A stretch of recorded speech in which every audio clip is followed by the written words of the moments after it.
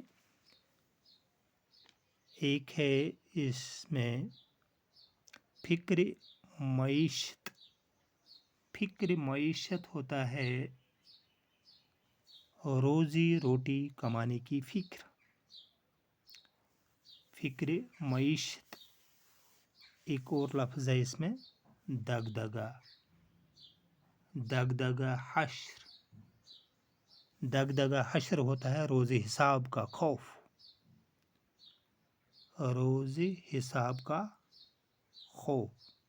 تو آتے ہیں تشریح پر۔ آخری شعر ہے، 24واں شعر ہے یہ۔ شاعر اس شعر میں فرماتے ہیں کہ یہاں اس زندگی میں انسانوں کو روزی روٹی کی فکر لگی رہتی ہے، اور آخرت میں اپنے نامہ اعمال کی فکر ہوتی ہے۔ غرض یہ ہے کہ نہ اس دنیا میں سکون و آرام ہے، اور نہ مرنے کے بعد سکون و آرام کی گنجائش ہے۔ اس شعر کی تشریح دوبارہ کرتے ہیں۔ شاعر اس شعر میں فرماتے ہیں کہ یہاں اس زندگی میں انسانوں کو روزی روٹی کی فکر لگی رہتی ہے، اور آخرت میں نامہ اعمال کی فکر ہوگی۔